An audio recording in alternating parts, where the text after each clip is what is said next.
xaaska madaxweynihii hore ee deegaanka Soomaalida Cabdi Maxamuud Cumar ayaa waxa ay sheegtay in ninkeeda lagu jirdilay jeelka lagu hayay magaalada Addis Ababa. booliska federaalka Itoobiya oo BBC-da ay la hadashayse arrintaasi waa uu beeniyay. Haddaba Sadiiqa Cabdi Ismaaciil ayaa khadka taleefanka Addis Ababa waxay ugu warantay wariyahayaga Cabdisaaq Xaaji Catoosh. labadii iyo barkii adoo ay 10 daqiiqo laabay 9kii galabnimo ayaanu qaybadii u geynay annagoo gurigii waan wuxuu deganaa dabaqa labaad saadan ugu baxnay aan aragnay qolkii 20 nin ay ka intay ku dhaheen bustayaashii iyo wixii ku jiifay iyo gogoshii intay aruuriyaan bustayaashii qaar u dhiibay marka waan la hadlo xageed u wadaan baan dhahnay marka guriga loo bedelayaa bay nagu dhaheen beed kolka ooyadii abriirtii gabar kale gabadha khabaraan weyn la socotay markaasaan markayna loo bedelayaa iyo waan raacayna waan arkaynaa guriga geenisan cuntadiina waan u wadnay qadadii in dharaan u wadnay saadan marka ugu baxnay jaranjaradii wadada waa ka labaad jaranjar u leeyahay jaranjaradii lugta uu saaray horta labadiisa lugood ay uga qaadeen gab aan hor oranay gabadhii kale way la soo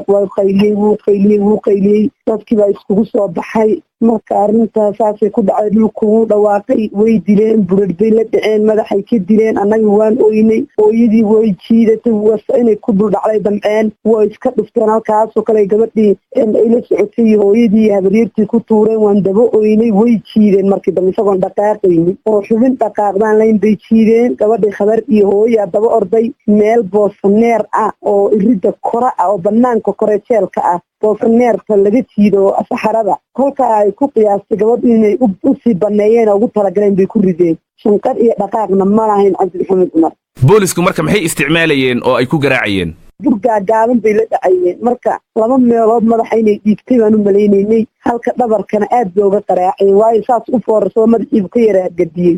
yaa garaacayay marka askartiga sameynaysa askarti booliskii federal booliskii cidnaba kama maqayn waxaan aad sheegaysaa xaggee ka dhacayeen ma meeshuu ku xirnaa mise banaanka kore boolisku ku xidhnaa weeyaan soosanyaa baa la dhahaa soosanyaa kaakalanya adiga maadaama xaaskiisa aad tahay intuu xirnaa xabsiga ma ku booqan jirtay haa xaalkiisa siduu ahaa marka xaalkiisa dee nin dhiig kar qabo dawadii loo diiday oo murugo ka muuqato maalin walba lacaay anoo la fadhiya lacaayay TV baanu kaa daawanay inta qolo ku dulaayeen ayay ahayd xaaladiisu way iska caafimaadna way iska xumayd marka dee aragtidii iyo hadalkiian 10 daqiiqa naloo ogolaa 10 daqiiqaani la ii ogolayn arko oon salaamo. Sadiiqa Cabdi Ismaaciil oo u dhaxda madaxweynihii hore ee deegaanka Soomaalida Cabdi Maxamuud Cumar oo u waramaysay wariyahayaga Cabdisaaq Xaaji Catoosh. Dhanka kale booliska federaalka ee dalka Itoobiya ayaa beeniyay inay ninkaasi wax dhibaato ah u geysteen. General Zeyuni Jamal waa taliyaha booliska federaalka Itoobiya maruu eedeymahaas ka jawaabayna waxa uu BBC-da u sheegay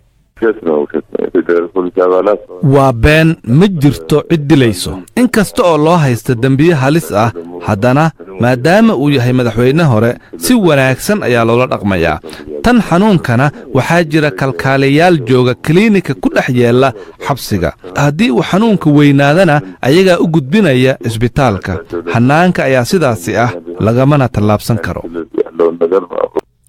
General Zeyinu Jamal taliyaha booliska federaalka ee dalka Itoobiya ayuu kaasi ahaa oo BBC-da u waramayay.